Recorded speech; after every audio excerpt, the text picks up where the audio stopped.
the first episode in a long time for Leading the Pack. This is on the platform Tomboy International, and we are launching our summer Softboi series. This series wanted to show up because I've just noticed that in a world that can feel so hard and harsh right now, it's like, how can we find tenderness in all of this? And how can we find softness in all this? And I just kind of been going through San Diego, and there's just been people that have been standing out to me in terms of how they carry their softness, and especially having the identities that we hold, y'all. We know that having so many identities and certain things being penned up against us, there's still people out here that are choosing joy, they're still choosing peace, they're still choosing play.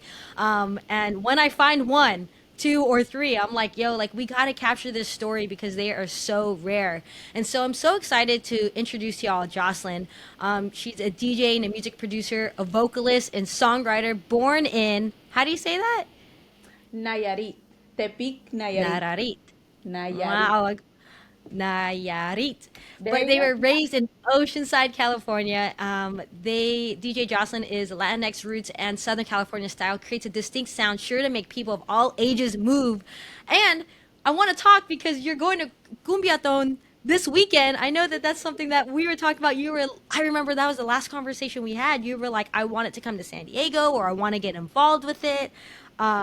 Things It that sort. happened. That's something that we I know, and it's crazy. That's why I'm just like, yo, it's just so rare to find people who, again, not only embody that softness and that play and that peace, but also are like, despite things that may have been put up against us, you're still going after your dreams and following that ambition that's been put into your heart to create music for us and for us to dance and move and be in our bodies and enjoy life a little bit more than what can feel like on a day-to-day experience. So Jocelyn, welcome to being our first guest You. on Leading the Thank Pack. you. Thank you. Yep. I'm excited. Yeah, Of let's course. So talk. let's talk again. I know, I'm just like, ooh, here we go. Y'all, the whole point of this platform, again, is to just seek out role models and mentors and just know that there's different ways of living. And so I just really appreciate Jocelyn for being able to be here and share their story. And so, Jocelyn, with that said, we have to give them a little bit of background on us and yourself and what it meant to grow up in Nayarit. Is that Nayarit. Mexico? Yes, that is Mexico. So I didn't grow up there. I was born there, and Yeah. I was brought to the US when I was a baby. So I grew up Mm-hmm. in Oceanside. Oceanside is my Mm-hmm. hometown. Um, so yeah, that's my story. Do you want a No, little it's coming not. out story? Yeah, I was all like, no, you're like, that's my story. I was brought to Oceanside now. Okay, so from what I've learned from you thus far, it sounds like you have a big family. Where do you fall in line with that? And out of curiosity, what do you feel like your role is in your family and in your blood tribe? Oh, that's a good question. I have a huge family. They're all in Mexico. My Mm. mom comes from a family size of eight. Uh, Oof. so all her siblings are in Mexico except for one. I have one aunt in Washington. She was living in San Diego and she moved to Washington. I'd say they're on their eighth year now. So Wow. I didn't grow up with all that family. I Okay. grew up with a small family with my mom, Mm. and my mom was a single mother, so I grew up with my mom and Mm. my sister. My aunt was present. I think she came to the U.S. when I was about 8 or 7 years old. So I grew Mm-hmm. up with my aunt. I love my aunt so much. She's amazing. Um, and it's funny how you say how what role do you have with your family or a place with your family because my mom likes to say that she is the black sheep of the family. And, Mm. I asked my aunt one day, I said, hey, my mom says she's the black sheep of the family. You're obviously her sister. Is she the black sheep of the family? And my aunt was like, she Mm-hmm. is. She's the black sheep of the family. Hmm. Your mom wanted Hmm. to leave. Where I come from is a very, very small town. Everyone knows each other.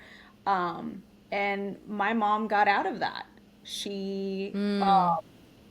she wanted more. She wanted more for Yeah. herself. So Yeah. she came to the US when she was 19 years old. Uh, Wow. and she had me. And, Mm. it's inspiring because, also my aunt and my uncle, they're from Mexico. They now own a restaurant in Washington. So I really admire my family for, the things that they do for their own selves. And it motivates me to be like, well, if my mom did this and, I have more of an advantage than she had, and she built a home for herself and her two kids, then I better step it the fuck up. You Hmm. know? But I would say I am the black sheep in the aspect of I'm kind of the only gay one. I mean, at least that's out, that's Hmm. masculine presenting. Um, I think my mom wanted me to follow the route of going to college and, having a career, and I didn't do that. I mean, I did go to community college, Yeah. but now I pursued DJing. So, and I'm Yeah. queer. So I'm kind of in a way a Yeah. black sheep, I would say. I before we even go down that road, I want to talk about this conversation about your mom being the black sheep. I say this because I got goosebumps twice when you said that. And then I also got a third goosebumps based off of your comment afterwards about having to feeling obligated to some extent to step it up. And I say that because that's a story I've told myself for a long time too, and I kind of want to dive deeper into that because I think being first gen, right, in the States, you were born there, but you were raised here. Yeah. There's that to me, out of all of the identities the world has put on us, the first gen identity feels like the most potent for me. That has really curated my reality and experience and perspectives more so than any other identity that has been put on me. And so I want to go back to your mom being the black sheep, being the only one out of the eight, and plus your aunt, your tia in Washington. It sounds like she was also the first one to leave. Is she older than your tia that's in Washington? Yes. Yes.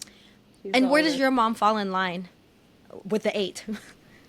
I think she is I'm gonna say she's the second oldest.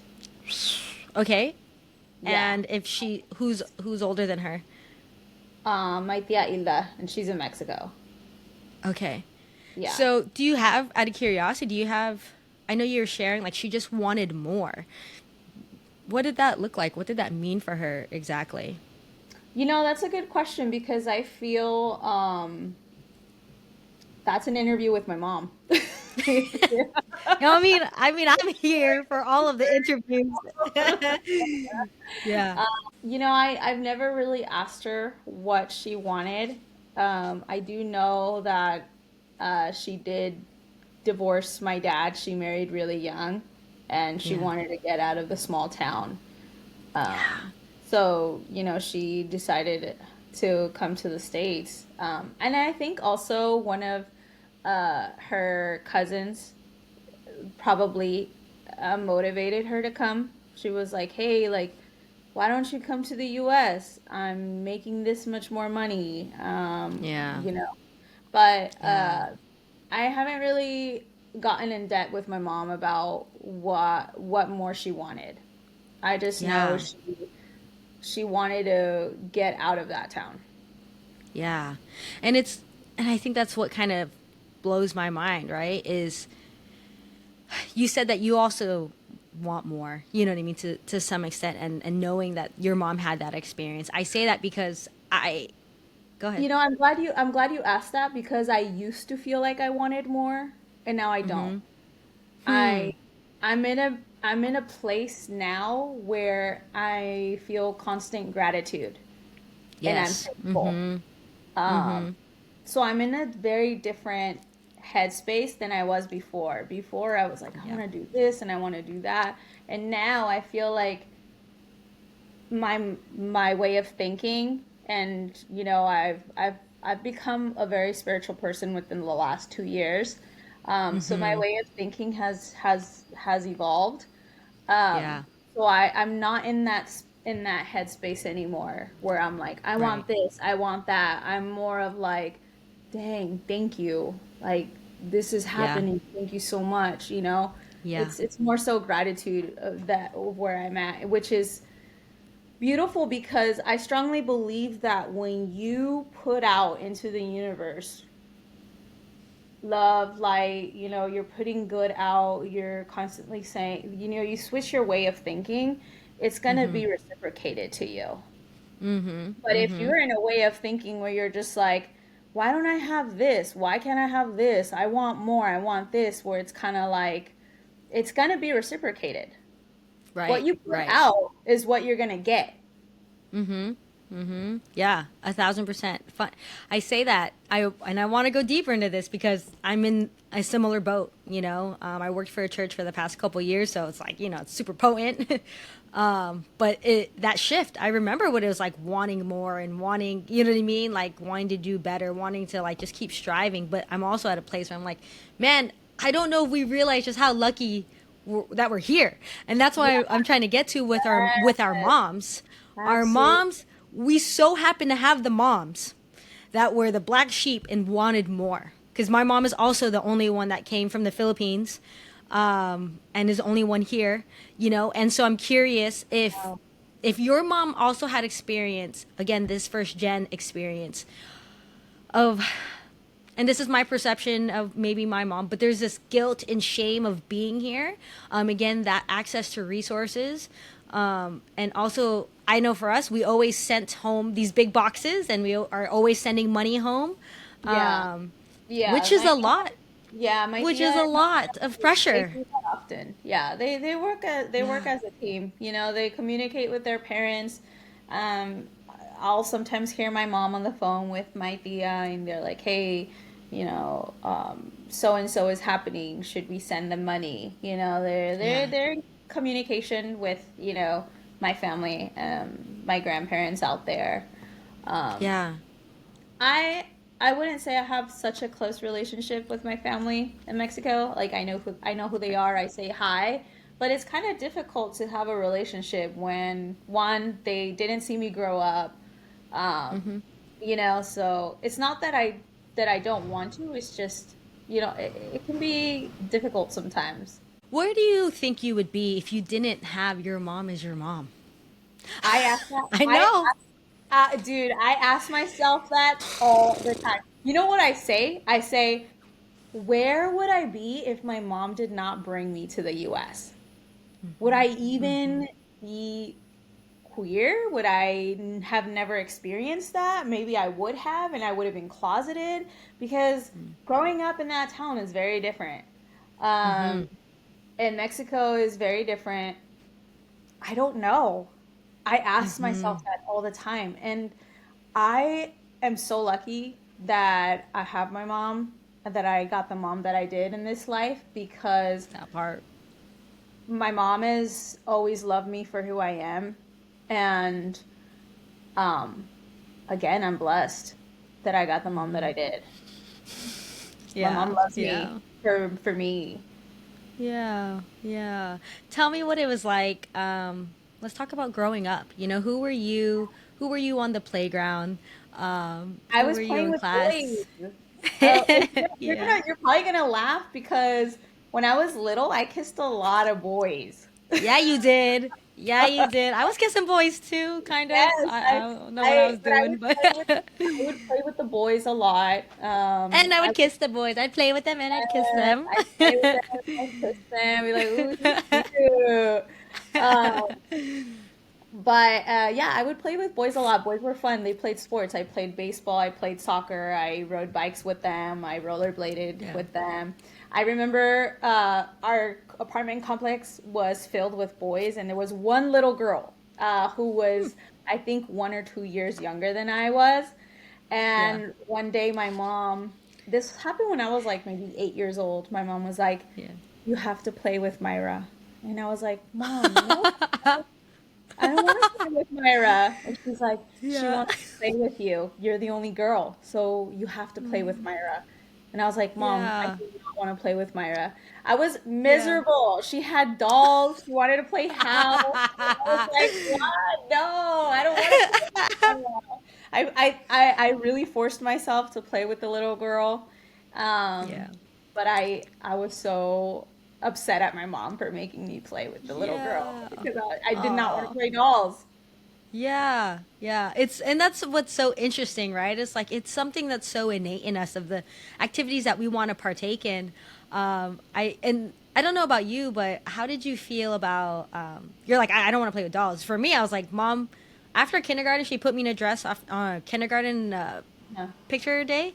I was like, absolutely not. I'm gonna dress myself after this. I'm not. We're not having another picture day with this dress on. So it was just like an absolute no for me. And this sounds like for you, Oh, you're like, I don't, that's crazy. abs- you know. It That's sounds for you with dolls. You're like, I don't want to do dolls. I was like, I could do. I did a little bit of ponies, a little bit of dolls, but nothing too I was like, crazy. all right, whatever. I stuck through it. But it's funny, growing up I wasn't masculine at all. I Mm-hmm. never minded wearing dresses.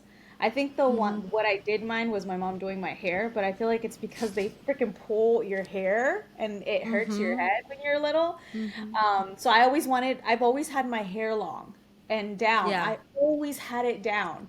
And same. I Even remember during sports, even while playing, I think I put it or in did a you put it up? ponytail. Yeah, I would put it I in a didn't even ponytail. know how to put it in a ponytail. I didn't have any older siblings or anyone to be like, this is how you put your hair in a ponytail. So I played with my hair down or I had a headband in. That's it. It's so crazy you telling me this because so I always had my hair up in a ponytail. I've always had long hair. One day in middle school, uh, I had a friend. Her name was Natalie. Not that Natalie, a different Natalie. That would be wild, by the way. Shout out to my best friend now, Natalie. Anyway, yeah, she wanted to take star shots in middle school. Which do you remember star shots? I don't know. I No, what don't is think you that? were. No, you're like a lot younger than I am, I think. Okay. No, Anyway, no, no. We're the same age. We're similar age. what? 90. I was born in 90. Oh, you Yeah. were born in 90. Okay, so they didn't take star shots? Like the kids at school didn't take star shots? I mean, I'm from Arizona, so I don't know what y'all doing out Oh, here by the water. yeah, that's probably why. That's probably Mm. why. I'll show you what star shots are. Anyway, you But take pictures, you take professional pictures with your besties, and you sign okay. the pictures and you give them out to your peers in Yes. school. That happened. Okay. That's was that the name of the studio or something like that? Yeah, that was the name of the studio. Okay. It was. Yes, Yes, of course we yes, took yes. pictures with our backgrounds, our bubbly backgrounds, and Yes. I only did So it once. I only did it once. It was awkward for Okay, me. okay. So I Yeah, yeah, think yeah. this was in eighth grade, right? Mhm. And my mom has always been very feminine. My mom does her hair, her makeup, always at the store looking decent. If you ever Yeah. wear PJs to the store, you better go in the house and change. Like, what are you doing wearing sweatpants? Like, my mom is a Wow. girly pop, okay? Yes. So I told my mom, I said, Mom, Natalie wants to take pictures. We're going to take pictures. And she was like, Mhm. okay, well, do you want me to do your hair and makeup? And I was like, yeah. Oh my Mhm. God, get out. No, she did my hair and makeup. Somebody humble me. Somebody humble me. But I felt so beautiful. I oh. cannot wait. Oh my, I could not wait to like pass out these pictures because Oh people were God. like, this is you? I was like, that's me. Here. Do you have any just is it do you have one sitting Oh, around your I place? don't have one sitting around, but if I do find one, they're probably in like my memory box. If I do Okay. find one, I will take a picture and send it to you so you can see. Please. But it has a Please. Playboy background in the background that Natalie chose, which I hate. I hate that background. I hate it. But Yeah. that when I look at that picture, I remember how beautiful I felt because that was the first time Mm. I had ever done my hair and my makeup, and my mom could see it. My mom was just like, I have Hey not seen my girl. daughter like this. My mom grew up Mm. with me not being so girly. I never dressed like really dressed boyish. So it was more so like in between. Like I had like girl jeans on, but like a t-shirt and like hoop earrings and my hair up in a ponytail Mhm. Mhm. So Mhm. she never really saw me like super feminine, but I think after that day Mhm. she was just like, wow, this my daughter's really liking how she looks today. Hey. So Yes, did that carry over? Did that carry Yeah. over in any I, way, or did you just you go know, back to? I I had been feminine growing up, Hmm. and up until I met my ex-wife. When I got together with my ex-wife, I How, started wait, to how old were you? How old were you? at this time I was 26 years old. Oh gosh. Okay. Yes, continue. Sorry, I was like, wait, but we also got to go all the way back to coming out. So I was like, you want to fast forward us to 26, or you want Yeah. to go back to 16? But yeah, go ahead. Yeah, so Here we when I are. was I met my ex-wife like when I was like 26 years old, and that I had already had a girlfriend before that, but my ex-wife was like the first relationship, real relationship, good relationship that I had been in. Um, and she loved to style me, and I Mm, started to dress more masculine because I have always mm, loved men's clothes. Like I've always felt like they were comfortable. It was mm-hmm, comfortable clothes. So I mm-hmm. started to feel more myself when my ex-wife would style me, and then I was like, she's like, "What do you think of this? What do you think of that?" And then, oh God, forget it. Like my confidence was like up there. I Oh loved shoot. style. I still had long hair, so I would Yeah. have my long hair and I would do my makeup, but dress boyish. Yeah. Yeah. And that's what we would call a A stem? yeah. I was like, just want to make sure we're on the same language. Okay, okay. I was like, Yeah. yes. So let's bring it back. We got to bring it back to coming out first. But also, I will say this. I'm going to just be real with you. I got to take a potty break real quick. Yeah. So I want to take the opportunity. I'm going to take myself off camera, and I'm going to ask you a question so that you can talk specifically to these younger folks real quick.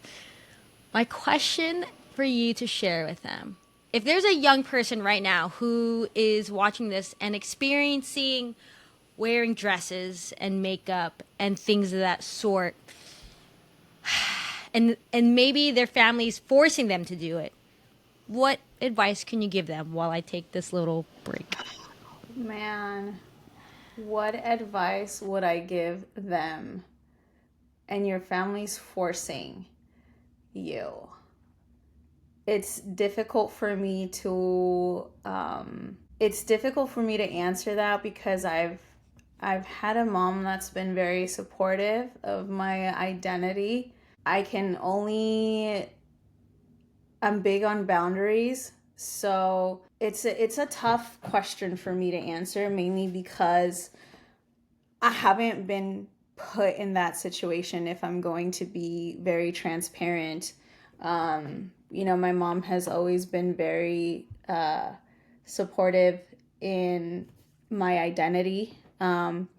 There are times where I would catch a vibe of my mom wishing I was a little bit more feminine presenting, where to the point where I had a balance of feminine and masculinity on the physical aspect of it. So it's a little hard because, there were times where I would catch that vibe, but not to the extent where I felt like I was unloved. I can understand how for some people it could feel like that sometimes. And I think for me, the most important thing with um, ourselves is our self love and boundaries. Um, and it's okay to place those boundaries. It's okay to say no, if something isn't off, which actually I'm glad I'm saying this because I think I've always had a very strong personality growing up where my mom felt that I will voice if I'm don't like something. I was not afraid to be like, no. There were times where my mom and I have an interesting relationship compared to my younger sister. My younger sister is a little bit more passive. She's just like, okay, mom, this, okay, yes, mom. Whereas in for me, I challenge my mom. If something's off, I'm like, no, mom, why this, why that. It's not like I'm being disrespectful. It's more so if I feel like my boundaries are being crossed, or if I feel like something is wrong, or if she's wrong, I do question her and I do stand my ground. So I would have to say, just stand your ground.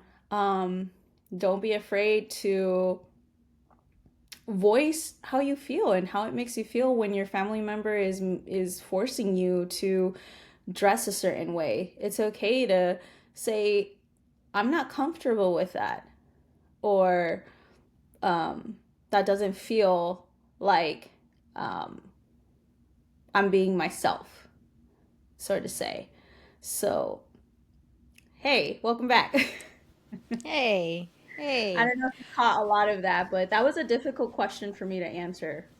Very Yeah. difficult. Yeah, because I have not gone through that growing up.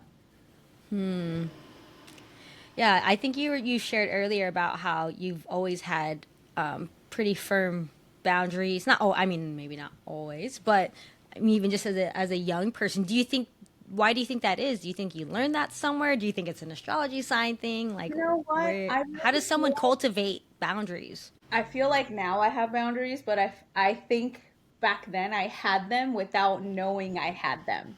Like Right, right, right. I was just saying earlier while you were on a bathroom break that I had a very different relationship with my mom compared to my sister. I've always been vocal. When I didn't like something, I would be like, "No, mom, um, no." Or, whereas in my sister was more of like, okay, mom, all right. If I felt like my Yeah. mom was wrong, I would be like, no, mom, why do I Yeah. have to do that? Why Yeah. this? So my mom knew the strong personality that I had. Yeah. But if you're asking me where did I learn that from, is I think my mom. My mom is a Whoops. very, yeah, I think my mom she low key gets upset because I'm like the mirror of her, where it's like, damn, Yeah. I it Yeah. was I really like this, and I really do. And Yeah. my sister will tell you, my sister will be like, you and mom are very much alike. Uh, you Yeah. know. So I guess I would have to say, my mom stood a lot for herself. Yeah. And I think I get it from her. It's, Yeah. she's very independent. She goes after what she wants. So I think I just have that in me. Yeah. You said that she's been pretty accepting. Where why do you what experiences do you think she has or just her personality is just being more accepting because again coming from, brown and black communities not I mean any community really, not the most accepting. Why do you think it is for her? I think it is for her because one, she, what caused what when I think about my mom back then and what she did to come here, it makes me emotional in a good way. It's admirable that my mom had the balls to come. But if you think about it, my mom had an open mind coming here, It's if you really do think about it, let's say right now you're like, I think I'm gonna go live in Ireland.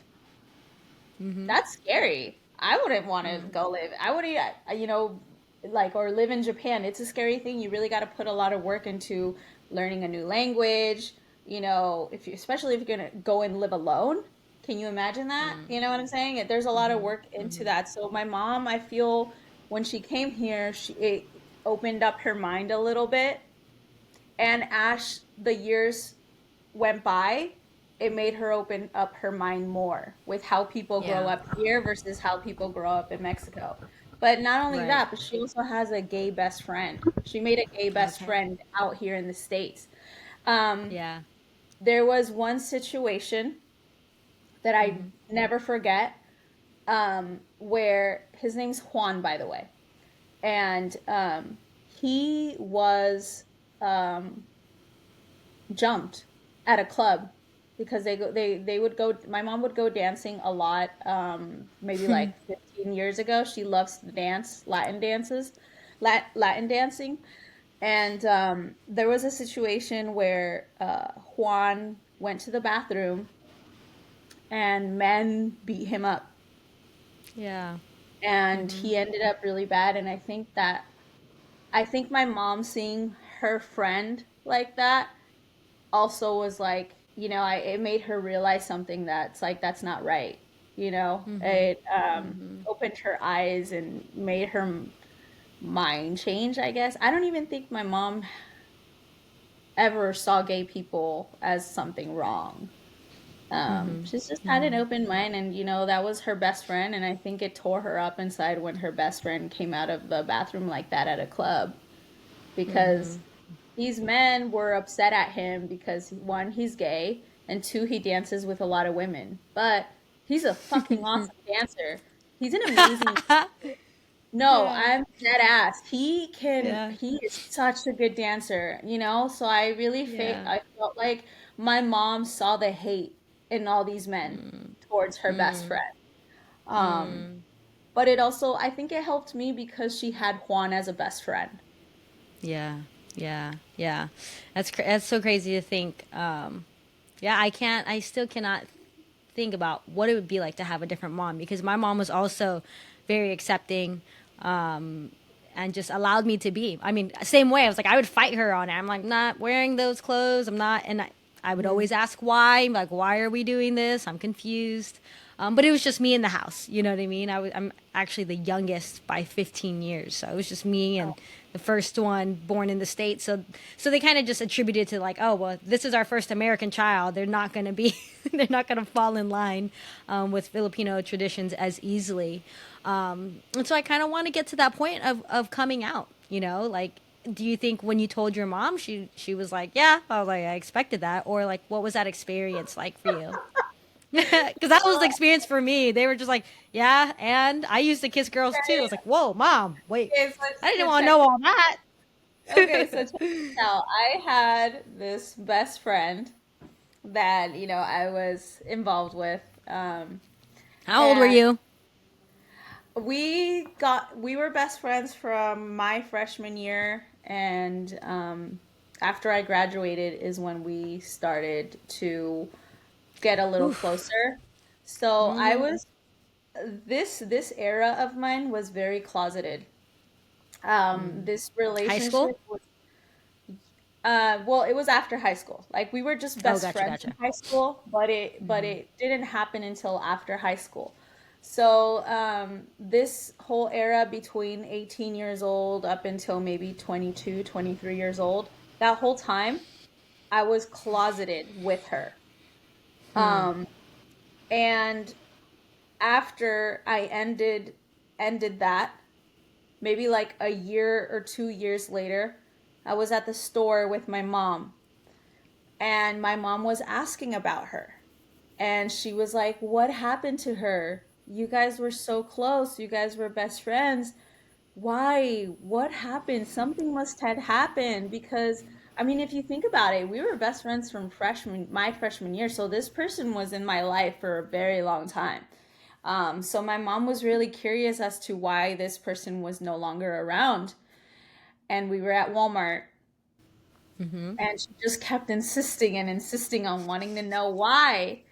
And I said, "Okay, mom, I will tell you, but it's going to have to wait until we get to the house." And she said, "Okay."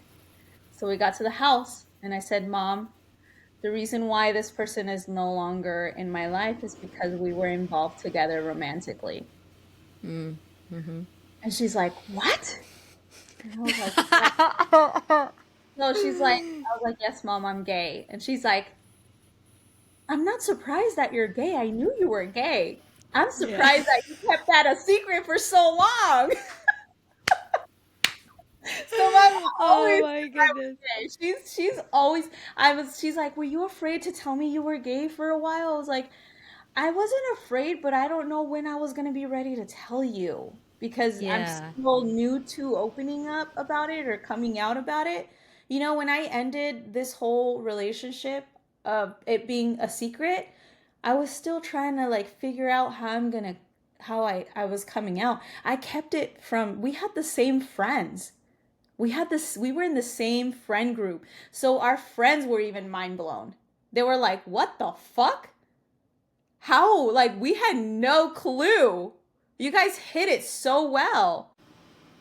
Wow. So I think it was more of a shock for people to see how like good we kept it a secret versus me being Yeah, gay. yeah, they're like, screw that. They're just like, what? Disappointed in themselves more than anything. Like, I should have been able to pick up on that. That is Yeah. so funny. Yeah. Okay, I have to ask though, like, what was that experience like? Is that something that you were both okay with? Is that something that you just knew had to be done? Like, what was the conversations that were happening? Gosh, we're about to spend an hour talking about that whole process because it took a long time for me to heal from that. Um, I, at the time in the very beginning, I was okay with it being a secret because it was new for me too. It was scary for me. This is the first time I had ever been involved with a girl. I just had boyfriends. Um, so it was very new to me. I didn't know how to go about it. I'm pretty sure she didn't know how to go about it. So we were just like, we'll just keep it a secret. And at the time, we were in an open relationship. So we would still date men, but be involved romantically. Um, so it was difficult because she was a lot more feminine than I was. Um, and I had more men encounters than I did. So, we had a very interesting relationship. At one point in that whole relationship, I did meet a guy that I really liked, and she could tell that I really started to like him and I was growing feelings for him. And then she started to feel the jealousy because most of the times I would feel jealous, but once she saw how much I liked this guy, I was like, now you know how I feel. Now you know how I've been feeling. But it became toxic. It got really toxic, very, very toxic. And I feel like I had never loved someone that much before, but I was willing to go through a lot just to have her in my life. But it came to a point where it was just adding up too much and I was just really angry. I was so angry all the time and she was a big reason why. It was toxic. It was very toxic. So eventually I was like, I'm done. I'm out. I can't do Just this. like that. Just like that. Yeah, I mean, we stopped being friends. I think it had been like 6 months that we had stopped talking. And one of our homies his sister had a baby shower, so our homie invited us to the baby shower. And he goes, I was talking to one of my other friends, and I said, "Hey, who's all going to the baby shower?" Because they asked me, they're like, "Oh, are you going to DZ's sister's baby shower?" And I said, "Oh, yeah, yeah, yeah, I'll be there." I said, "Who's all going to be there?" And then they're like, "Oh, so and so, so and so, and she will be there." And I was like, I hadn't spoken to her in like 6 months, so I didn't know how it was gonna go. So that night was the night that everyone realized we had a thing under wraps for like years because we rekindled that night. Um, Wow. Wow. yeah. So we gave it a shot. After that night, we tried to make things official and work on being a relationship because I said, "Hey, I'm not doing this anymore. I'm done with having an open relationship. Either you want to have a relationship with me, or I'm out of your life. I can't do this anymore. Wow. I don't know if I can be your friend. It's too difficult for me." Um, so she's like, "No, no, no, no. Like, let's make it work." But it didn't end up working. Um, there's some things that I found out, and the next day I went to the phone service place, and I said I want to change my phone number.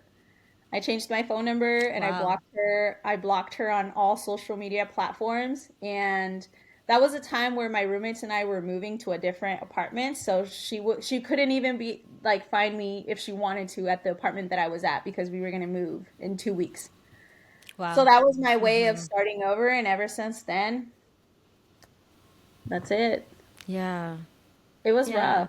It Yeah. totally makes, yeah, it was rough. And I'm going to ask, like, what, in hindsight now, in hindsight, what are the lessons you learned? But it also makes sense that y'all were under wraps because y'all was just figuring all of this out, as opposed to me, I was like, my 12-year-old ass, you know what I mean? Like, I've been doing this since I was 15 years old, if anything, I'm on the other side of the coin. I'm late in the game. Yeah. I am late in the game, No, which I you just on time. You just on time. yeah. No, and that's why I want to say is like if I can go back, there were so many of those that did not need to happen.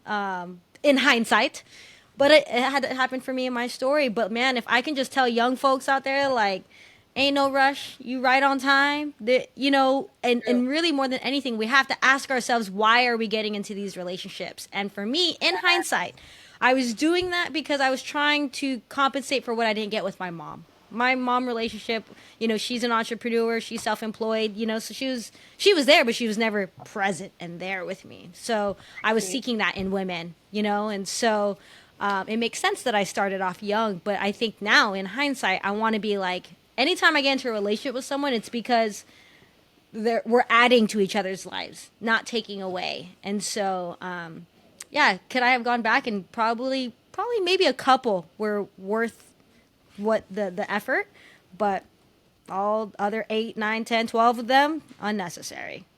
But Yeah. that's in hindsight for me. What about for you? I think a lot of what you said was also relatable to me.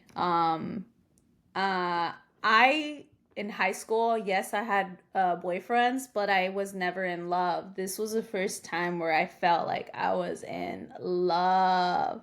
So I accepted it the way that any way that I could, and I wanted to hold on to it for as long as I could because it was the only feeling that I had close to love.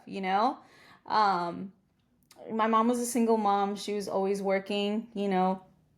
And that was like really like the only love I had really like close to me. I don't, I didn't have my father growing up. I didn't have a father figure at all. So I just had one parent, but she was always working. She was always, trying to. She's the head of the house, with two kids. So, um, I also didn't have love and respect for myself either. I was really young too. I was very young. And do I regret it? No, absolutely not. Because I feel like now I'm like, no, I love and respect myself so much to go through that and accept it just because I don't have it from somebody else. I don't, now I obviously I think differently. We're talking about like 15 years down the road now or down the line. Um, but yeah, it's very similar to you as well. Yeah. So, okay, so you break up with this person. Are they in your life at all at 15 No, years later? No. no. Wow. Okay. Okay. Still in Yeah. the same city. I'm sure still running into each other. Yeah. For Okay. the longest time, people that I knew ran into her. Um, I ran into her. Wow. Uh, this happened in 2021, so maybe 3 years ago. Mm-hmm. Um, she actually came to one of my friends' bonfire gathering, and Mm-hmm. my friends knew about her. And they were like, when she showed up, they were like, "Oh man." They have not seen each other in like over 10 years. This is the first time that they're Wow. seeing each other. But it wasn't Wow. awkward. I'm way past that.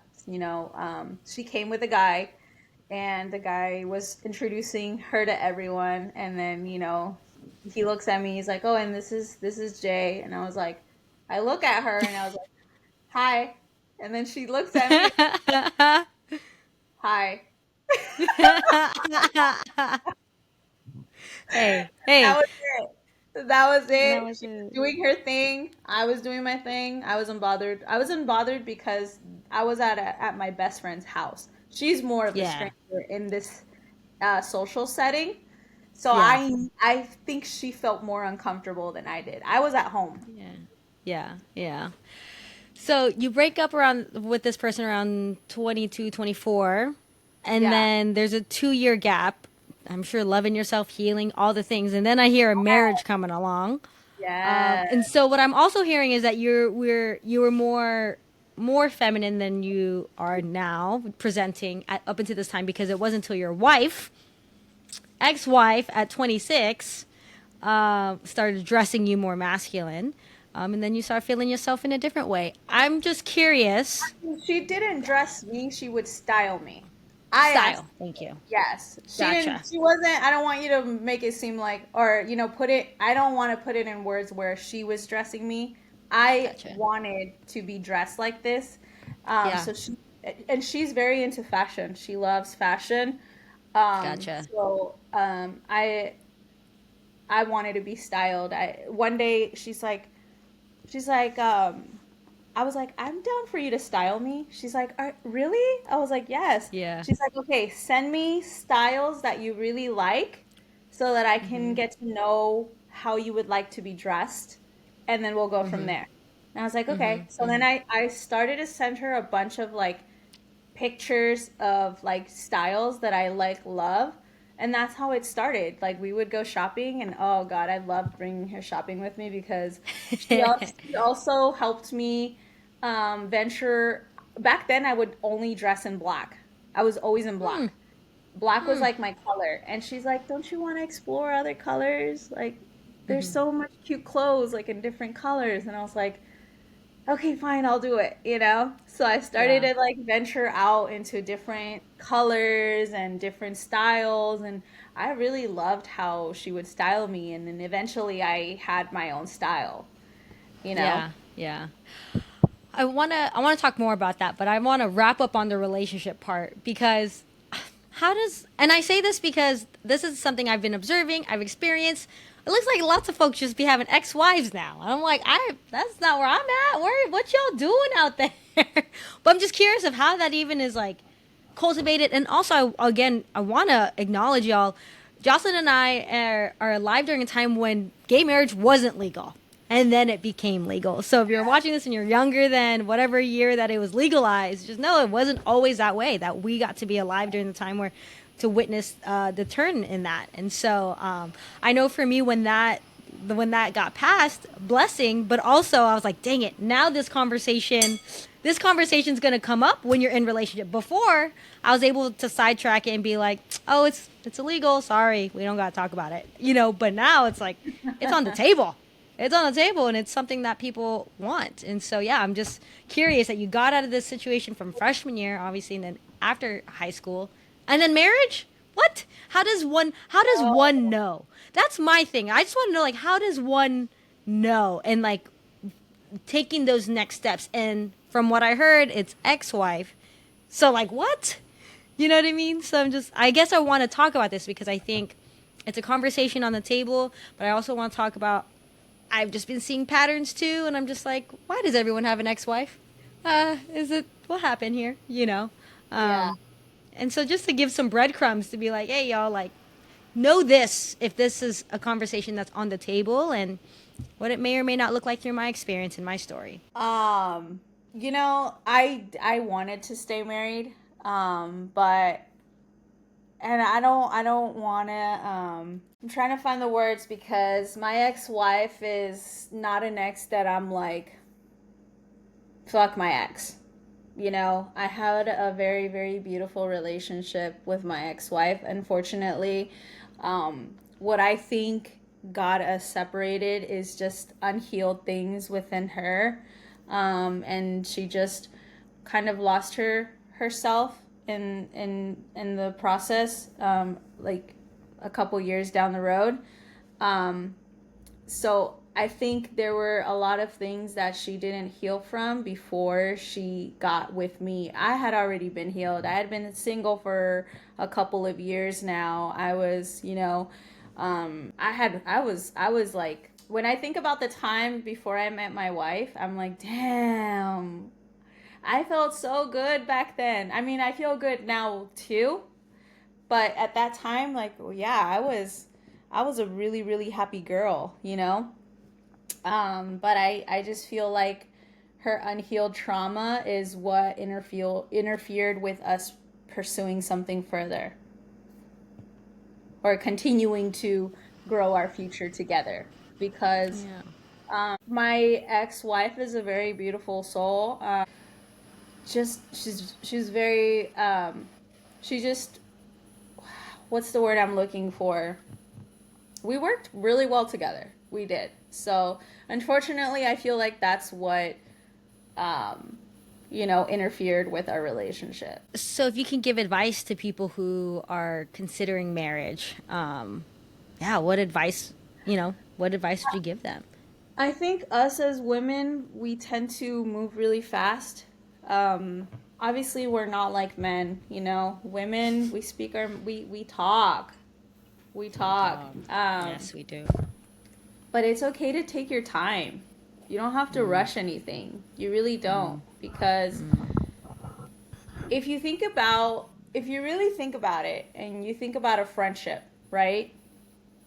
At least for me, my best friends have been friends with me for, like, this is a flex for me. Like, when I talk about my friendships, I'm proud of my friendships. My friendships are solid. My friendships are strong. I have friendships that have lasted so long, but they're good friendships. We communicate, we have boundaries, we're comfortable with being ourselves, and we are loved because we're ourselves. So, but if you think about it, for me at least, for me to call someone my best friend, it takes time. It doesn't happen within a month or 2 months or 3 months.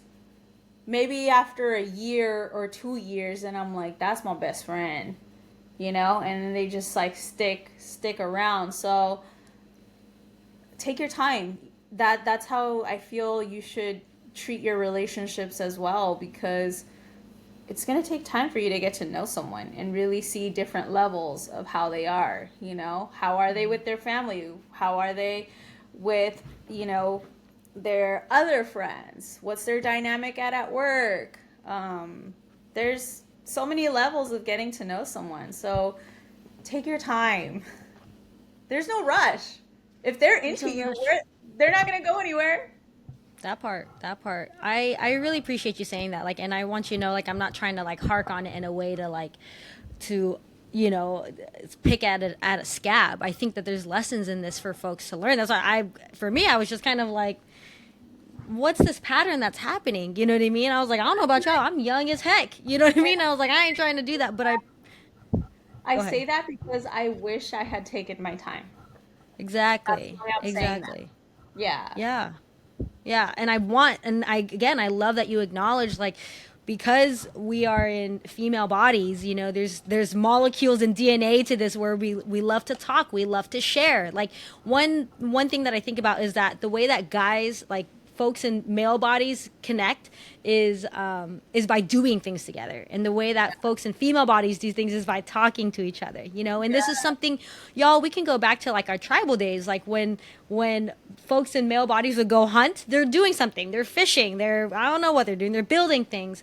But folks in female bodies, the way that we connected, because we were picking berries or whatever we were doing, but like we had to just talk to each other. We didn't have to think about safety too much unless a tiger came, but we were just talking, picking berries. Hey, like, is this berry poisonous? Whatever. So there's a lot of verbal and nonverbal communication. And so I think because we're in these vessels, like exactly what you're saying, that connection can get really expedited, and we can fall really fast. And that's a pattern. That's just a commonality. That's why they have jokes about bringing a U-Haul on the second date.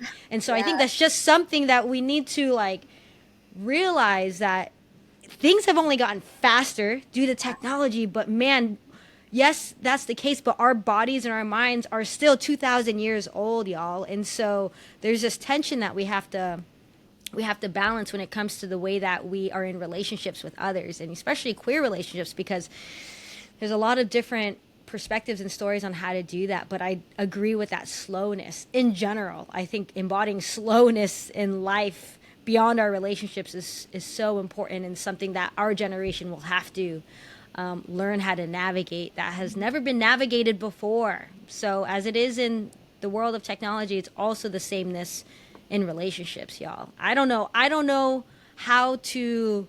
I think about young people. I think about my younger self, like how to cultivate a slowness with folks, because I think it goes. My perspective, it probably goes back to, that need and that want for me of that love from our family, from our mom, from whoever that was important to us. And so it's like we're trying to fill in that hole so quickly, but it's like it's almost that temporary satiation that you fill it in quickly, it might fall out just as fast. But if you take your time and, you know what I mean, like go slow with it, it's more likely to last. What are your Yes. thoughts? Yeah, absolutely. I think I was having a conversation with Aisa, and she's like, the slow burn is what, like, really, like, will make something last, versus when something happens so fast, it'll burn out faster. Speaking of Aisa, it brings us up to, well, first off, I want to shout out Aisa because she was the perfect example. She was the perfect example of that slow burn and being in friendship first, and why we're able, after being in a romantic relationship with each other, are able to still be friends afterwards. Yeah, there's this little tension. Obviously, we're like having to unravel the romantic aspects of it, but it's like an even different kind of love, because it's like I know more than just an average, friend would know. I know what your farts smell like, girl. I know all of the, the nooks and crannies and things. And it's like now when someone else comes along, it's like I'm really in your corner, because I know those things about you. So I know for me, if I didn't have that experience, I wouldn't be navigating new relationships that way. I'm like, let's take it slow, relax. Hmm. We got time. Yeah. But I want to bring up that time because we got the chance to celebrate Aisa's birthday, her 30th birthday, and this for me, Yes. after I had this experience with you, I was like, okay, this needs to happen. Like this conversation needs to happen. This representation, these stories need to be captured. And so we were talking about, you've only had your short hair. You cut your hair recently, maybe a year. You've always had In it more July, long. it's gonna be a year. Yes, In tell us about the hair identity of you and how it transformed for you and how you're kind of growing it out. Like, yeah, just our identity when it comes to our hair and your experiences when it comes to your hair. Because I cut my hair when I was 18 and I was like, I've been in it. I haven't had long hair since then. So let us know. Um, oh, the short hair. Oh, the short hair. Let's get into the short hair. When I was with my ex-wife, I really, because I was like exploring with masculine clothes, I was like, oh, I kind of want to cut my hair now. And she was like, I think she just really loved how I looked. She's like, no, babe, please don't do it. I love your long hair. So I was like, okay, she would never get mad at me. She would just be like, all right, like if you really want to do it, like do it. But because I knew she loved it, I was like, oh, okay, no, I love her. She loves my long hair. I'll keep my long hair. But after a few years down the road, when I, was divorced and I had healed and, time had passed by, I thought about it again and I was like, I'm gonna do it. Fuck it. I'm gonna do it. I wanna know how I look with short hair. So I went to my barber and I said, Mona, I wanna cut my hair. I want a short hair. And she's like, I'm not gonna cut your hair fully short because aside from being my barber, she's also my friend. So she's like, I think we should start you small. Let's start with an undercut, a small one, and let's see how you do because you don't know the shape of your head. We don't know like the if you have like lines or certain shapes. We still need to get to know the shape of your head. So let's work our way up, and then when you feel comfortable, we will cut your hair fully short because she's like, I recently cut my friend's hair and he had it really long and he regrets cutting it really short. So she talked me into it and I was like, okay, we'll take it slow, which I'm so glad we took it slow. So I started off with like an undercut, and then maybe like a few months down the road, she went higher. I was like, hey, let's cut some more off, you know? So then she cut higher, and then and more months passed by, and I was like, let's cut more off. So then I had like an undercut. I had like long hair. Like this whole area was like long, but my undercut was high, you know, it was like up to here. So I would braid it. I would put it down whenever I wanted, but I, you know, had it pretty shaved. I'd put it up in a bun most times. And finally, maybe I can't remember how, you know, the whole process. I think I started doing the undercut like in 2020. So me cutting my hair took like to fully like into short hair, it was a process of maybe like 2 to 3 years, you know? So last year in July is when I cut it short. And I was like, okay, Mona, I'm ready. Let's cut my hair. I'm ready for the short hair. And I did it. So I miss my long hair. Okay. But let me ask you this. You start cutting your hair short. When did you start feeling that folks are possibly treating you differently? When did you start feeling... I say that, maybe I'm speaking for myself. I'm probably projecting. I know when I cut my hair short, people started treating me differently. Even just the bathroom situation. You know, I'm gonna be honest with you. I have not experienced I haven't experienced someone being like, "Hey, this is the women's bathroom," but sometimes people will look and they like double look at me, like, "Is this a guy in here?" And then they look at me again, and I'm like, and then they realize I'm a girl. But sometimes I do it purposely. Like I'll be like, "Hi," and then they're like, once they hear the voice come out, then they're like, "Hi," you know. I'll go in the bathroom. Yeah. I haven't experienced something like crazy. I think for me, what annoys me the most is when men from older generation just stare at me. I feel like for me growing up, I knew how the older generation of Mexicans treat gay people. So I think for me growing up, I always had that instilled in my head of how differently we would be treated. So I think as an adult, I gave no fucks. You know what I'm saying? I Dude, I have a pretty strong personality. It doesn't seem like I do because I'm always like, "Hey, hi," you know, but if something happens, I will be like, "No, that's not okay. What you're saying is not okay." Um so when people I just grew up thinking like that, you know, of thinking like, oh, I'm not accepted. So as an adult, it's like, I don't give a fuck. This is me.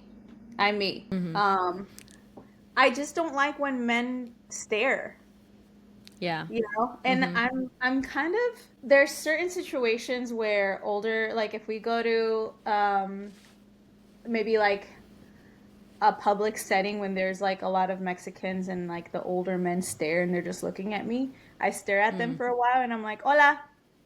You know, I'm just kind of like give them that stare like, "What are you looking at? Can I Yeah. help you?" Um Yeah. so Yeah. yeah, that's like my thing. I just like stare back and I stare back Yeah. until they're uncomfortable, which is probably Yeah. not a safe thing for me to do. Yeah. No, You that's know, real. but that's really has been my only experience. Yeah. Is just What getting. about what about in the queer community? Yeah, I'm just curious if your experience has been different as you've embodied more of your masculinity in the past year. No, I feel like it's been different more so internally.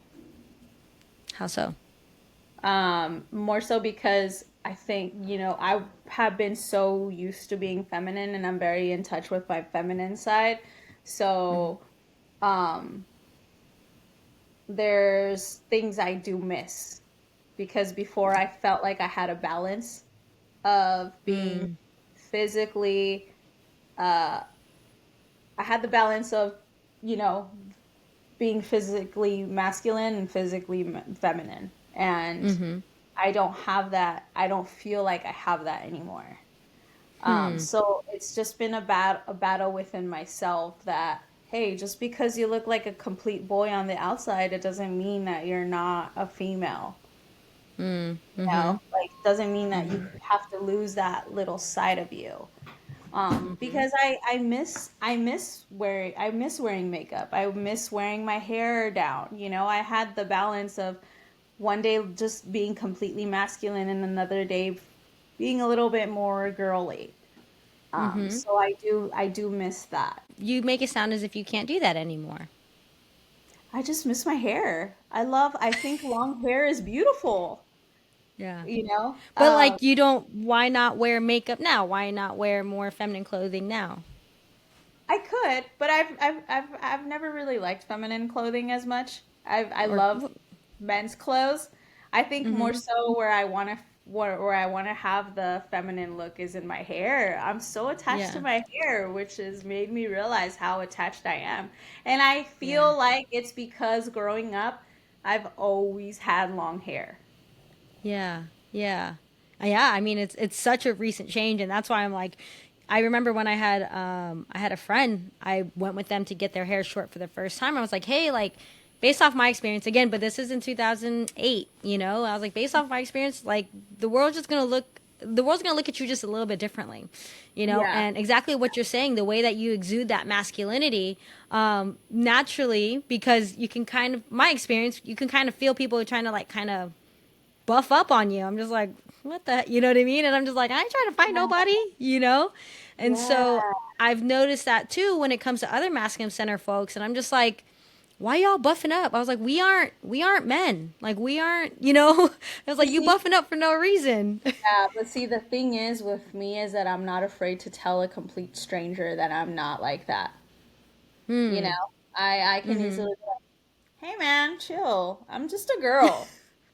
Like, Yeah. and then they'll look at me and they're like, "Oh yeah, yeah, my bad, my bad." I'm like, "Hey, like, like that's what I'm saying. If I will talk to my mom, like, no, mom, no, mom, Yeah. this, mom, that, then I'm not afraid to Yeah. tell a complete stranger, like, hey, no." The one time I was at a Toyota getting my car maintenance done, and I had a mask on. So I had my hat on, I had a hoodie, and I had a mask on, and I looked like a complete dude because literally, like, this whole area is covering up. And then I came up to the guy, and he's like, "How can I help you, sir?" I was like, "I'm a girl." And then he's like, Mm. "So sorry." I was like, "It's okay. I have the Yeah. mask on. It's all good." He Yeah. felt so embarrassed, but I was like, "You're okay. I was just letting you know I'm a girl." Yeah. You know, Yeah. I don't know what's wrong with me. I'm just pretty vocal, but Yeah. There's nothing wrong with you. in a respectful way, though. You know, Yeah. not in an I aggressive way. I love that you interrupt the pattern. Because most those little instances with people when we start getting called sir and you start getting misgendered and all these things that easily can build up for somebody, you know, that can Yeah. easily build up and start building some resentment. And I think what I'm hearing from you is, and what I'm hearing in a lot of conversations is knowing ourselves, knowing who we are, knowing that yes, like I these are the clothes I'm wearing, but this is the body I'm in, this is how I feel, like, Yeah. and not allowing the world to treat us according to how they perceive us. You're going to Yes. treat me the way I say you're going to treat me, Yes. and it's going to be with Absolutely. respect. Yes. Absolutely. You said it all right there. Yeah. If you don't have that confidence or, those boundaries or that respect towards yourself, if you don't have that respect for yourself, how are other people going to respect you? You know? Um, if you think about it, and this goes in anything in life. It's not just within the queer community. Like, let's say there's a competition happening, a singing competition, and there's one singer that's super confident, and Yeah. she's just like not cocky, but confident in her skill and ability. But there's another singer that's like in her head, and she's like, "Fuck, I don't know if And I'm gonna." probably more talented in their head, and probably more talented than the But one who is confident. if she lets her head get in her, let's say her head got into her and she does horrible because she allowed herself, or like her thoughts took over, and that confidence. was lacking, you're not Yeah. gonna you're not gonna get it. Yeah. Um, Yeah. so I think that's I with anything. Yeah. I am going to take care of myself and go on another potty break because I'm drinking too much coffee. But the question I have for you to talk to these do you need a potty break? Yeah, I we was like, did I need to take care of myself. potty break. You do need a potty break? Yeah. Let's take a Okay, let's go take potty. a potty break. All right. Yeah. All right, let's get it. Okay, what were we talking about? The respect. How would you advise share for us to cultivate that respect for ourselves? Gosh, that's such a big one for everybody, let alone Respect other for folks in the yourself. community. I feel like Yeah, that has a lot to do with self-love. yeah.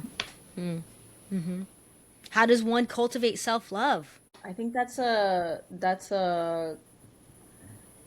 how does one cultivate self-love? How I cultivate it is feeding my soul, doing things Mm, that make me feel happy, make me feel good, eating well, moving my body, being in nature. You know how when you are in a relationship and you love quality time? That's what it is. Quality time with yourself. Exploring new things. If you're interested in something, do it. Get a new hobby, learn a new skill, get to know yourself. You're always evolving. Um, that's what I think. Self-care. yeah, Take care of yourself, you know? yeah, Go ride a bike outside, Do things for yourself. Do things that make you happy, that bring you peace. Speaking of things that make you happy, I know that DJing is one of them for you. Tell us a little bit about your DJ journey. I'm curious because last time we talked, or maybe a time that we talked, there was a little bit of uncertainty of like even wanting to continue with it. But as I just recently saw you at Oceanside Pride or Pride by the Beach, and now you are performing at San Diego Pride 2024. Yes. Yeah, give us a little bit of background, and it sounds like Oh decided man. to keep going.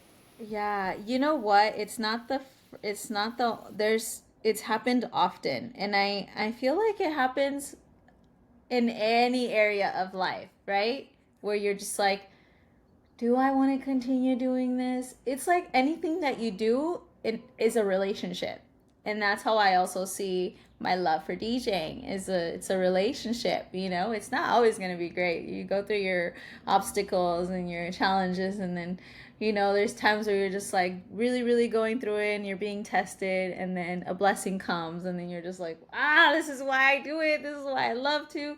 I think also the thing with DJing is when you're just working for yourself, you're doing all of it. You're wearing all the hats. You're wearing the hats of making your own flyers, or posting your own things on social media. You have to create content. You have to be interactive. You have to do this. You have to do that. You're wearing a lot of hats so that keep up with it. Promote yourself. This is a business at the end of the day as well. You want to put your name out there. Um, so, as an artist, the business aspect of it can interfere with our art because artists are sensitive. We love art. This is our passion. It's our love. So, when we're taking care of our business, it can affect us emotionally because we're so passionate about it. Um, so it's a learning curve for sure. There's times where I catch myself not liking, or I'll get bored of DJing, or I'll start feeling disconnected from it because there's other distractions on the back end happening that you forget the love that you have for it. So you have to learn how to reconnect with that relationship, you know? like the same thing with your relationship. You know, you're so busy in life and things are happening, and then you're not spending quality time with your partner, and you're just like, hey, I'm here. Yeah. How can we lighten, bring up the spark? And I Yeah. feel like that's the Yeah. same thing with me DJing, you know? A lot of the times things happening on the back end are happening and I tend to get disconnected, but I have to remember like, hey, okay, I'm feeling disconnected. I need a spark. Um, but my DJ journey has been, I mean, it's been Yeah, I was gonna great. be like, what sparked it for you, and yeah, just how it's been. It's been great. You know, I think also what affects me not wanting to do it anymore is because at that time when we were talking, I had a 9 to 5 job, so it takes a lot of your energy. So when it takes a lot of Hmm. your energy, again, with the distractions, that was part of a distraction, and like, you know, also it tires you out. So you now I'm happy to say that I'm a full-time DJ, so I have the energy to put in my 100% in my relationship. You know what I'm saying? Yeah, yeah, In my yeah. craft. So I'm blessed. I'm so happy and I just feel gratitude that I've been given opportunities to be able to grow and put my name out there more and people getting to know me where they see me DJ and they're like, oh, bet, let's have her for this event. Let's have her for that event. So, you know, it's it's it's awesome and I'm so thankful. I thank God every day, you know. My aunt laughs at me because you know how people make a prayer when they're eating? You know, they're Yeah. like, "Oh, thank you for the food, this and that." I say a Hmm. prayer whenever I get a check. Oh You know, yeah, like, thousand thank percent. you for work. Thank you for this. Mm-mm. This is taking care of my cost of living, like everything. So, Mm-hmm. um, but yeah, my journey is I started off in I would say maybe 2010, but I was a house and tech house DJ. I was in like the underground raves or underground events, and so Mm-hmm. I was DJing with a partner of mine. His name's Frosto. He's my best friend. Still to this day, he's my best friend, my brother. Um, and the pandemic happened. He's married, so he had his first baby. We Wow. were all in quarantine. I started streaming on Twitch, Yeah, you did. and I became open format. My friend was like, "Hey, you know, I love house, but I would love to hear you play reggaeton on stream." I was like, "Okay." Mm.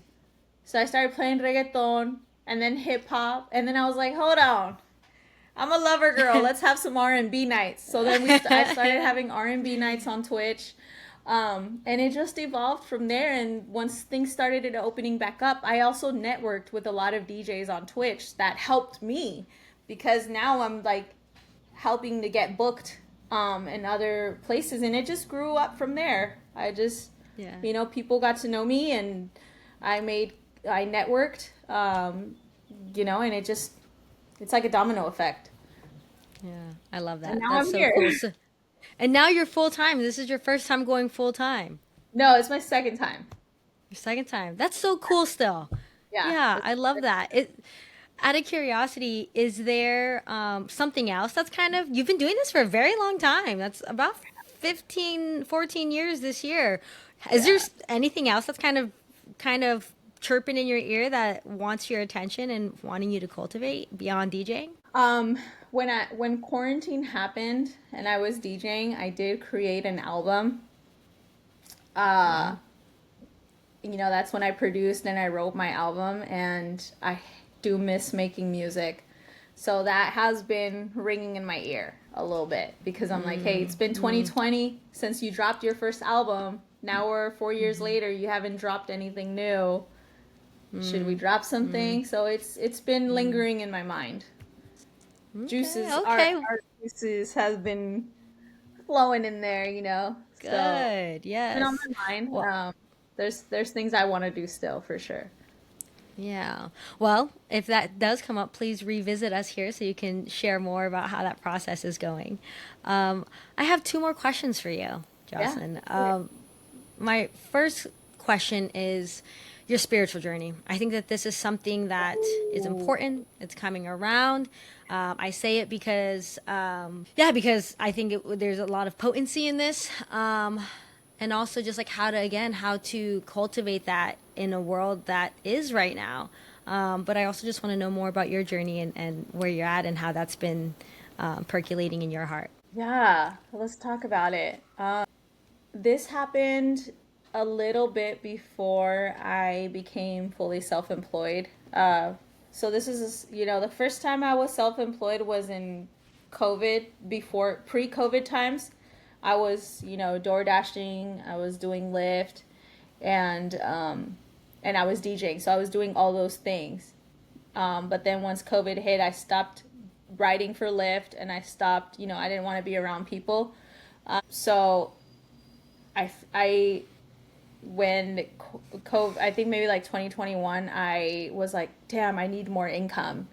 Streaming on Twitch is great, and it was paying the bills for a little bit, but then I needed another job, so I started to work with my one of my best friends' mom. Well, two of my best friends' mom. I had two jobs, and so I was working at an office, and then I was working at a flower shop. I still help at the flower shop here and there. But anyway, I had the 9 to 5 and I was still DJing. So it was wearing me out a lot. I was really, really tired. But I don't really know how to explain it. But I was in my car once and I just felt a very strong energy. And it just felt so strong that I started to cry. And I rode the wave. Um, but I kind of just kept it to myself. I feel like when I spoke to one of my best friends, her name is Letty. She's also amazing. Shout out to Letty, Letty and Jesse, her husband. They both run a business there called Never Stop. And I was at their house. I'm always at their house. They're good for my soul. I love their company. I love talking to them. They're really like close friends of mine.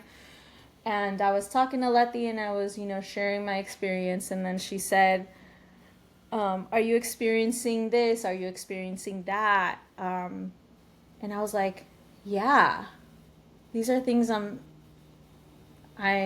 experiencing. She's like, it sounds like you're going through a spiritual awakening. And once I started reading more on it, then I was like, it's happening, and I just got closer to God and, and do my best to, I'm still going through my spiritual journey. Of course, I feel like it never stops, but it helped me in so many ways that you cannot believe. Became a little bit more once I was more spiritual and the way that I think, just so many blessings have come my way.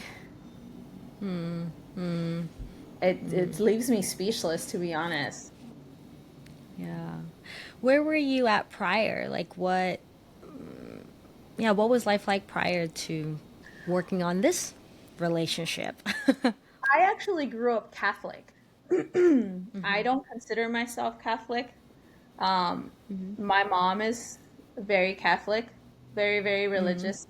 Um, there's just certain things I have different views on. Um, so that's why I feel like I don't align with the Catholic religion. Um, I don't really know what to call myself, but I do believe in God, um, and the universe. But again, I just try to be the best person that I can be. I do my Yeah. best. I Yeah. have my slip ups, We all do. like any other human does, but I do my best. I do my best to Yeah. spread love and shed light. Yeah. Out of curiosity, do you have like a spiritual practice and rhythm? I think for me is just praying. Yeah. Yeah. Yeah. Especially when you get that check. Yeah, especially. But no, I pray not just when I get my checks. I do pray. I do pray, but as far as like going to a church, I don't. I mainly just pray. I think I'm very sensitive to churches just because there's been times where I've felt forced, and I don't want to feel forced. It's kind of a tough topic for me just because my mom is very religious and um, it's just sensitive for me. So Yeah, to go to a yeah, church, I have to, I don't know, it's just a little different for me. I yeah, don't even know how to put it in words, you know. yeah, yeah. I think it's a big thing for a lot of us, a lot of, especially the queer community, since we've been so pushed out, you know. Yeah. I But I, I actually did go to church for Mother's Day recently, mm-hmm. and the only reason why I went is because my mom said that's what she wanted for Mother's Day. Wow, that's a big ask. Yeah. And And how I was it? went because I mean, I only Yeah, went for her. I wasn't there because I wanted to be there. And yeah, it sucks, you know? Um, but I respect my mom and what she believes in, and if that was making her happy, then I was happy to show up. But at one point, I look over and I told my sister, I was like, I'm the only queer one here. And my sister yeah, was like, I know, I'm sorry. I was like, yeah. it's fine. Let me ask you this: if you can envision new churches, what would that look like to you? What do you think that they should be doing? Um, Like, how are they missing the mark? that's a good question. For me to don't get me wrong, I love my relationship with God. And I love being spiritual. Personally, for me,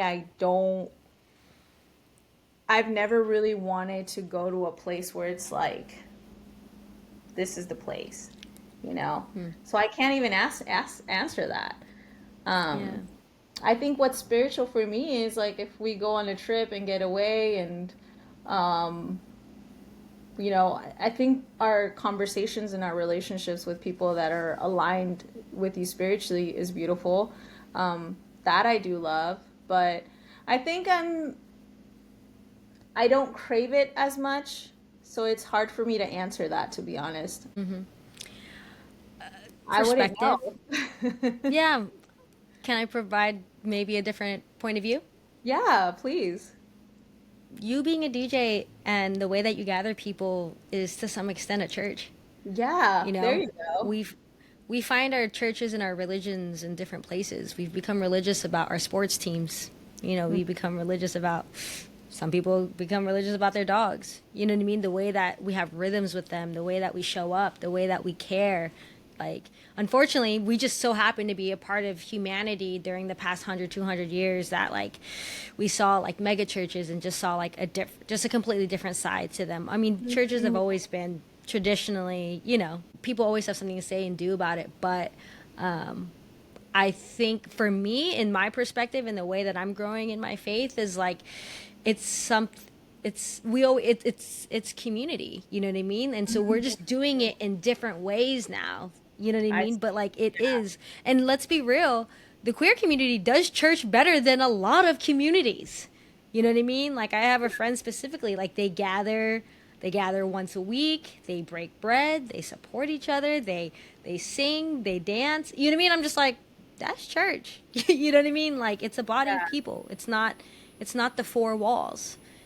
So I know for me that's what's been helpful in my journey is like redefining it, and also just like reading and doing my research and studying and being like, oh, like it's just something that's like in our DNA, the way that we crave relationships and being in relationship with people. And like I said, queer people do church way better than Christians and Yeah. other religions do it. And I'm just like, thinking in I that think way can be I think different. it's when you asked that, you said every week, which really stood out to me because that's how I was thinking.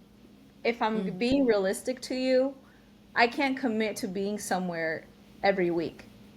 I Hmm. can't even commit to one residency every week, Yeah. you know? Yeah. Um, and that's just how my lifestyle is. So I feel Yeah. like I just don't. But obviously, I'm sure, with churches, it's like, hey, you don't have to come every week. It's No, okay. You can come whenever but you are able to. and we're But happy to see you when you're there. yeah, but it's so instilled in my head because my mom is like, you have to be there every week.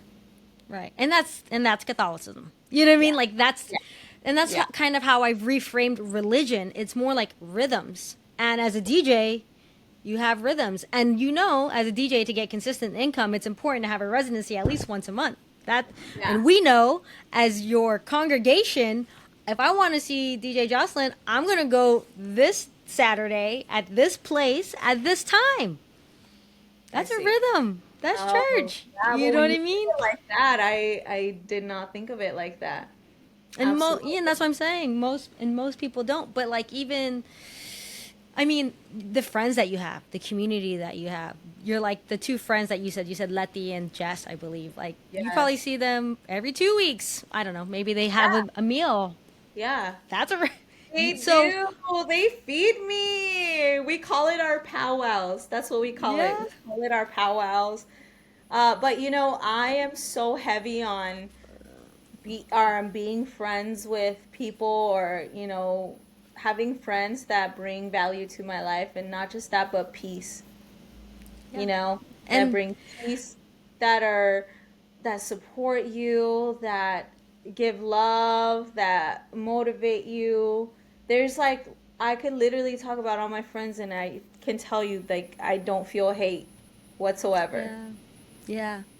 And that's what the churches have gotten wrong in the past couple hundred years. Right? Yeah. But what you're actually experiencing, when you look at the actual study of it, only for me, it's a part of my practice to read the Bible every day. I'm like, oh yeah, Mm, we've been fucking up for a while, y'all. It's time to do something different. So of course, that's not church when you're feeling that level of hate, you're feeling that level of exclusion, you're feeling that level of unacceptance. You know what I mean? And so yeah, there's a lot of things that need to be changed. But I also, just the perspective is like, we're still doing church, just not in the way that we've seen it. You mm, know, and it is a body of people loving on each other, supporting each other, feeding each other, being radically invested in each other's well-being. That's my definition of yes, church.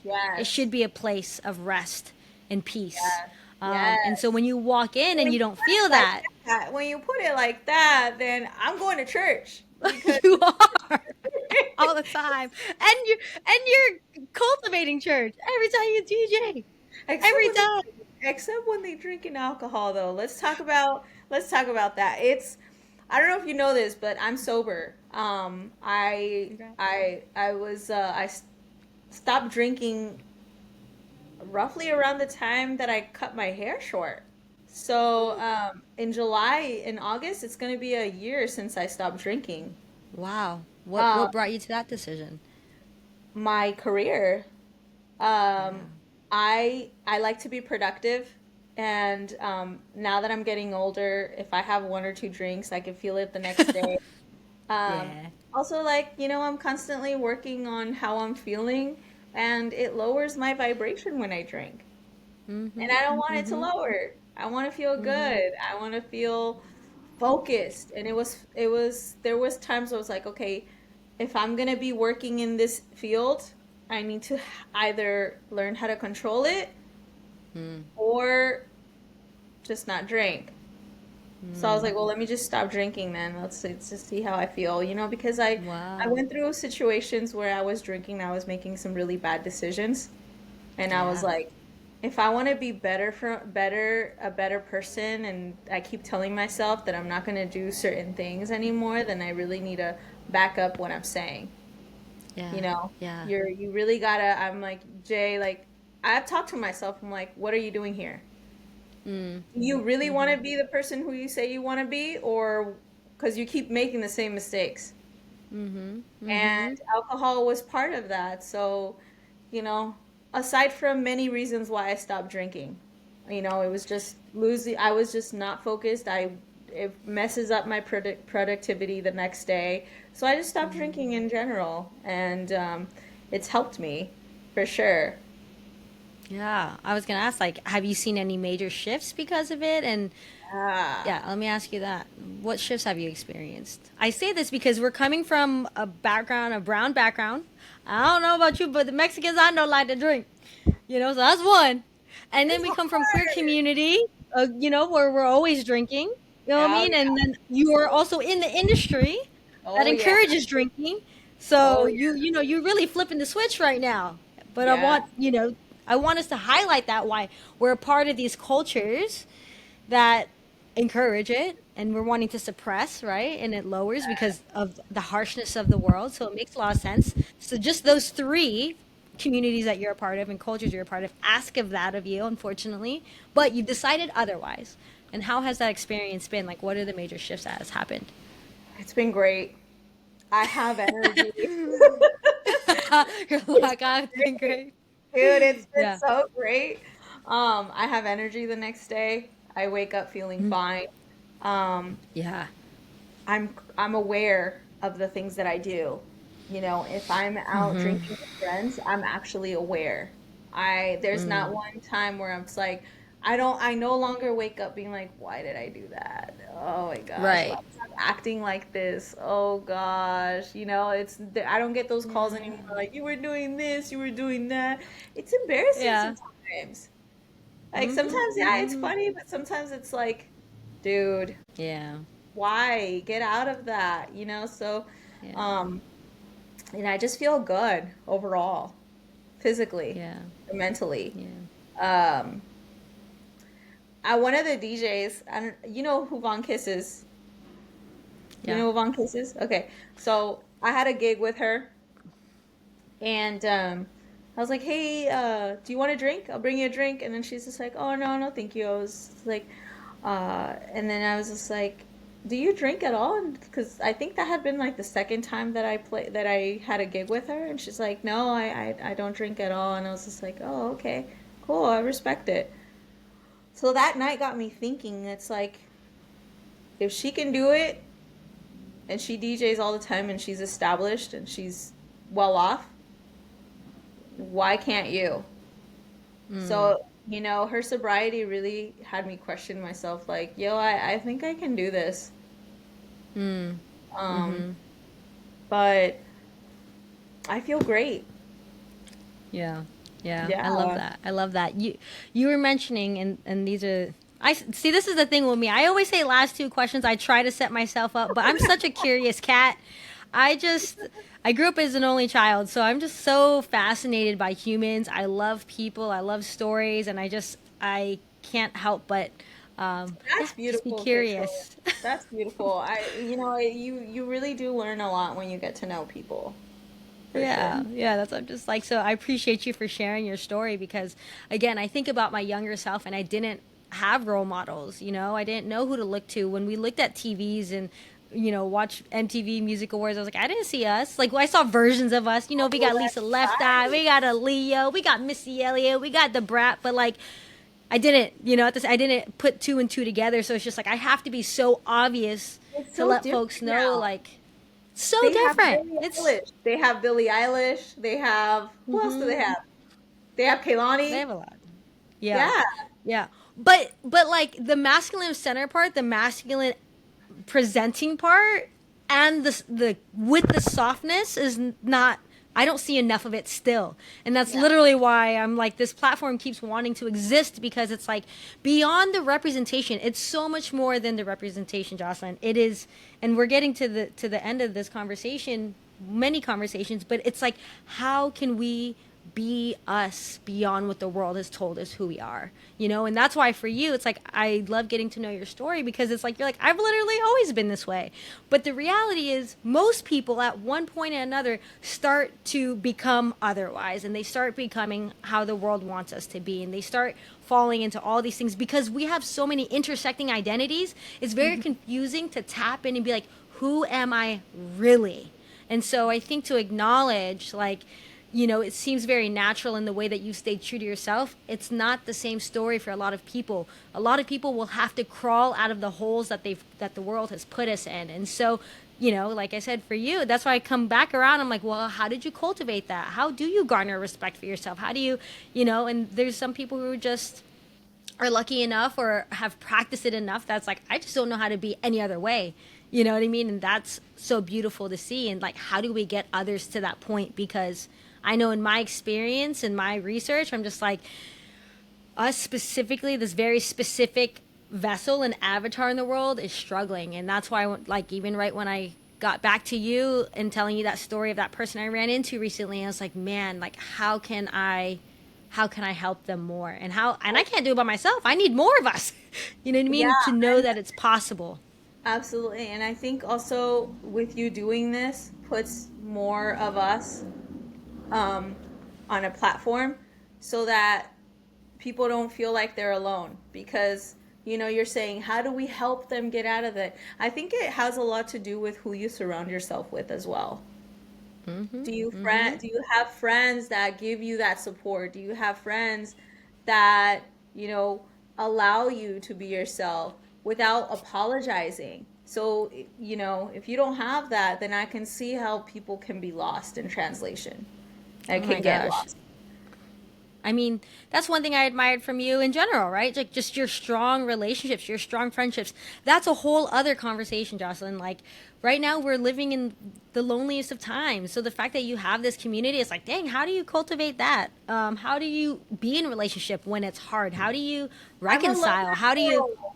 I'm a lover girl. I love love. Like I Yeah. kid you not, like I hug my friends. I hug them. Yes. I love being around them. I love quality time with my friends. Obviously Yeah. when I'm in love with my partner, I love my partner, but I also have room for love for to love my friends and make time for them and you know my family. I love love. I call my tia often. I FaceTime her. I love my tia so much. I just love love. Yeah. And And I love that. But that's not the reality for a lot of people. You know what I yeah, mean? Like just to be like I am a lover girl, I love that. You're already, covering yourself with that. But a lot of people can't love on their family that way. A lot of people jump into these romantic relationships and make that main source. You know what I mean? People don't know how to be intimate in friendships and how to love on them beyond reserving it for their romantic partners. That's what I'm saying. Like, there's so much to this, and that's why when I think about the future and I think about us coming together and I think about the retreats I want to put on, it's like, how can we just have cuddle, like my friend calls it, cuddle puddles? Like, that's going to be so weird for so many people. For you, you're probably going to jump in. I'm like, you're probably going to be the first one in the puddle. But for a lot of people, they're gonna be like, oh, I typically just do this with my girlfriends or my partners. You know what I mean? Because that's the way that being in this vessel that we kind of been programmed to only reserve it for certain kinds of people in our lives. And also the reality is in a world that's constantly telling us that you're not well, allowed to be here, that you can't be yeah. here, Well, let me stop you you there know? too, because you pointed out something also when you mentioned about giving love to others. There's levels. Don't just my thing is like I love people, but I love to I feel are deserving or are appreciative of my love. If I'm not Mm-hmm. feeling like they're appreciative or they're just their energy and their vibe is off, obviously I have no room for hate, but Right. you also don't want to be taken advantage of either. Right. And I feel like that's also where a lot of people get lost as well, is that they open up and then they get betrayed and then they're like they have a guard up and They they're avoidance. close off. They're closed Mm-hmm. off. But Mm-hmm. it's okay. I've gotten my heart broken a lot, but it's all right. You'll get past it. Yeah. Like this is Yeah. why I say take your time with people. Take your time with people. Yeah, yeah. But that's what I'm just trying to say, Jocelyn. For whatever reason, your personality and the way that the DNA is moleculed and stuff like that, it sounds so easy. It sounds like, oh, it's just, but that's not how everyone is pieced together. You know what I mean? And so, Yeah. just you even saying that, you're like, oh wait, but there's different levels to this. People don't have conversations about different levels of love. For a long time, I thought it was just this way. It just needs to be romantic love specifically for this person, your romantic partner, right? I'm now finally at a place where I'm like, how do I open that up and start loving on my friends? And how do I talk boundaries? How do I talk, you know what I mean? So I'm just even just from me to you, I'm just like, this is new for me. I've never done this before, you know? Mhm. Do you feel So, comfortable voicing your boundaries with people? like romantically or like everybody, or With your, well, let's just say romantically and with your friendships. I think, I think I'm, I think I do well about nonverbal communication and boundaries. I think I need more practice in verbalizing my boundaries. And then I think it also comes to finding people who don't take that personally and who you can practice with. You know what I Hmm. mean? So that's I'm like, this is a whole thing. This is a whole thing. But no, yeah, it's something I need to work on. And I think most people think I'm like busy all the time, and that's my way of keeping people like, at a certain place. But I need practice and be like, hey, after this time or this time and place or whatever the case, yeah, I can work on that for sure. Don't apologize for ever taking care of yourself. Again, Jocelyn, much easier said than done. Not everyone is just like that. So my last two questions. I said that 8 questions ago. Who was the version? I mean, I'm going to state these last two questions so that we know what the end is. I'm Okay. curious because you were mentioning like, hey, I stopped drinking. I'm practicing a sober lifestyle because that's not the version of myself I'm working towards. What version of yourself are you working towards? Like, what do you foresee for the future and vision of Jocelyn? Um, oh my goodness. I really just I'm really working on my ego. I just want to be a good human being. That is my focus in the future. I'm blessed that I have work and I'm able to pay for the roof over my head. And I feel like I've accomplished that. And as long as I can continue staying on that path, um, then I'm happy. But I think my main focus is just to be the best version of me that I can be. And with that being just being kind to people and being shedding light and love, and spreading it to others. I love that. That's my main focus. See, I love that. And see, now my brain's like, oh, another question. But no, I'm going to keep it right here. Who, who are you, despite what the world has told you that you are? Like, who are you really? Despite what the world has told me what I am, the world would say that I am an undocumented person, but really I'm just vibrant energy that's just trying to get her bag and be the best version of herself that she can. Despite how I look on the outside, I'm just unapologetically myself. And, I feel like if we're talking about the world, right now I'm living in a golden cage, but I have hope that I will be able to explore the world in the future, which, comes to your future question. Because I'm undocumented, I can't leave this country. Um, so, I have hope that I will one day, that I will. Um, I've had a lot of blessings, and I have, despite that obstacle, that big main obstacle that has been on me, I'm just like, I'm still grateful to live the life that I'm living. Yeah. Thank you for sharing that. Well, if you ever want to talk in the future, I was like, there's that in itself was like, gosh, we can go down so many Yeah, conversations. yeah. And I wanted to think about that. But Jocelyn, thank you so much for sharing your time and your energy and your vibrancy and your story and your experiences. It's been such a beautiful one to get to know. I hope that it inspires people who are watching. And I think more importantly, again, wanting to cultivate this community, how can folks get in touch with you? Where can they find you and how can they follow you on your journey? They can follow me on, I'm mainly just on Instagram. They can follow me on Instagram. It's underscore Jocelyn, and I try to post even personal stuff like vlogs, like, hey, this is a day with me. me. Like I like sharing stuff like that. Not just, my gigs, but you'll see me at gigs and, where my next move is. Which is San Diego Pride. I want to mark this here and just kind of allow you to speak on that, this amazing news and experience that is about to happen. What does that Yes, mean to you? it means a lot. It means a Yeah. lot. I have been wanting to be on a San Diego Pride lineup for the longest time, for sure. And Yeah. it's finally here. On Sunday when I ran that half marathon, it changed my it did so much to me on a mental level that I'm like, dude, the things that you want are really close. They're there. People Mm. just make it seem harder than it is, but Mm. it's really not. It's there if you really do believe it. Obviously, you're not going to get it if you're just sitting at home doing nothing about it. But Mm. if you really do want it and you want those things, they'll come. You'll accomplish them. And Mm. I would have never thought that I would have ran a half marathon, and I did it.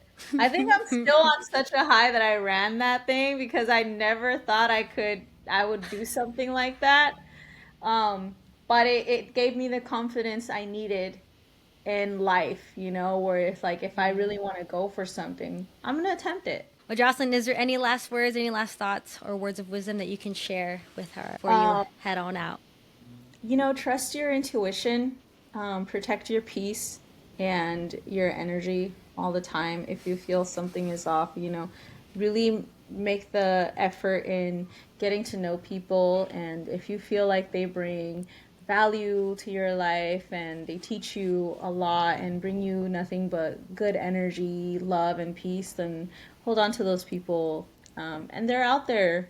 You just within time you'll get to know people, and um, who you are reflects a lot of like who you also surround yourself with. And I have some solid people in my life and I love them so much. So yeah, if you're Love not that. alone, you're not alone. There's people out there that really do care a lot about you. Man, man, you're not alone. Yeah, definitely.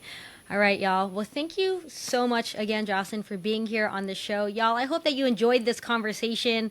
Again, the whole point of this platform is just what Jocelyn said, that you're not alone in this process. Right now, I think that's something that we're going to have to combat as humanity, is loneliness, and this is just No, a small. Go ahead.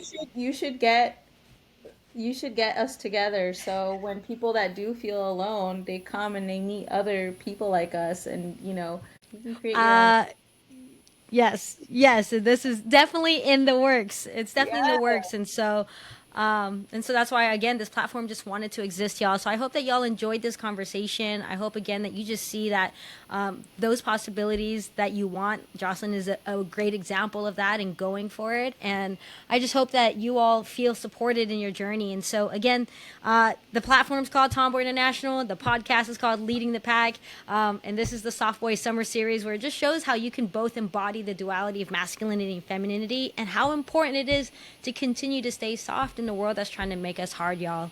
I appreciate y'all. I love you, and make sure to subscribe to the channel and get to know more of our stories right here on this platform. So we will see you all in the next episode. See ya. Okay, Bye. sure. Thank you.